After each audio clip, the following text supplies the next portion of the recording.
Hello, everybody, and welcome back to the Parenting Podcast from Dubuque, Iowa. We're talking to you about that transition time when your kids get older, and and discipline and all those things, and trying to give you a vision of where you're going with your kids and your parenting. Because by the when you move from elementary years to the teenage years, your discipline moves from control to influence. Yes. And you're not really going to spank anymore. You're not going to want to spank your 17-year-old. That's going to make them angry. Besides that, it's hard to catch them. They're really fast. But also, as your kids grow up, that influence, that moral and spiritual influence, that allegiance shifts in your kid's life from their parents to their peers.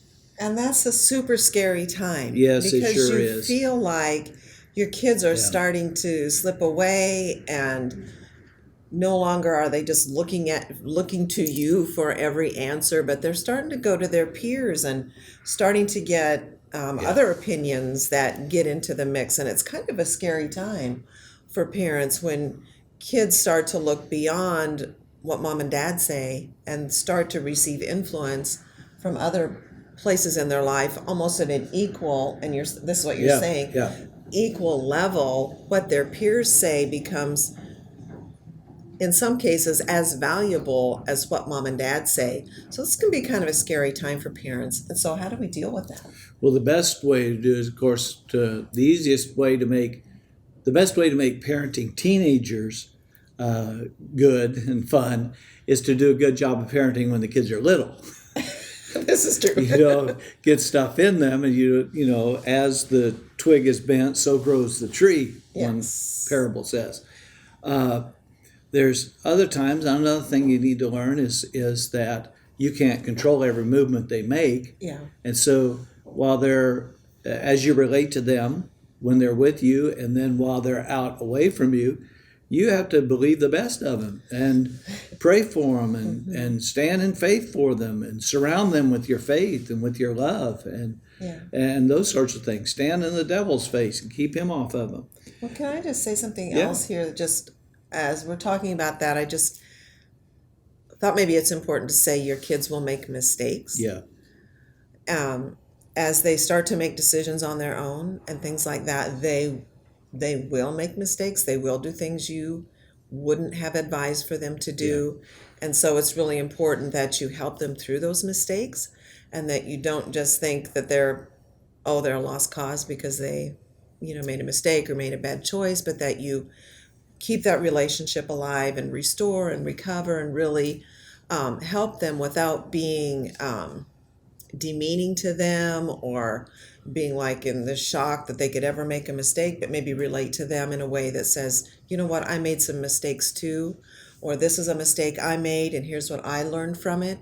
Or even say to your kid, wow, you realize that was a mistake. What did you learn from that? And just help them through it instead of just saying, I'll never do that again, and just being really preachy at them and condemning to them, but really help them learn something through their mistakes. Yeah, as your children are little, sometimes you don't share with them your crash and burns, your less than noble moments. But as they're teens, you do become more authentic in sharing more of those details of your life. And from what you're saying, we need to make time for sharing. Yeah. Like you're talking about sharing with the kids and stuff. You really, especially as you sense them becoming more influenced or becoming influenced by their peers, it's so important that you make time for communication with your kids, that you set up those times. Yeah. So how would you got some tips for that? Yeah, there's a few ideas that we have. Like, one of the things that you can do is have family devos. I think that's really important, They don't have to be super King James, old Yeah. school, but they can be something, take a scripture, discuss it as a family. This is what it means.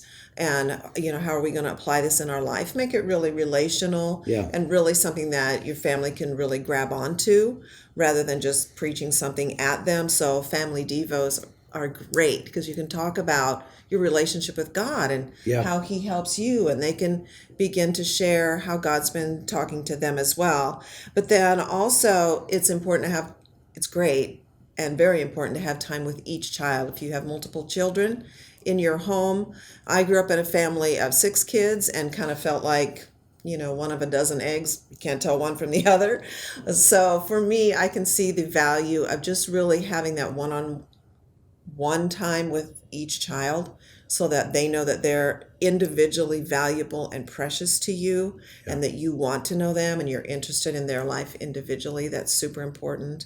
And then just have casual family times, something that's not deeply spiritual. It's just, let's share. What's going on in your life, and what do you have coming up, and just more casual family times. Maybe you're actually doing something together, but it's a time that then the kids can begin to open up because it's casual. It's not like, oh, we're sitting on the couch and dad's doing a Devo, but it's just casual. We're going somewhere. We're playing catch with a football. We're, playing soccer. We're playing a board game. We're playing cards, but it's a casual time. And these are times that help build relationship as the kids get older. Yeah. And when they get a chance to share, Yeah. it's really incredible what their sharing time does for their self-worth. Remember, you're developing people. You're not just, making a clone or trying to control behavior.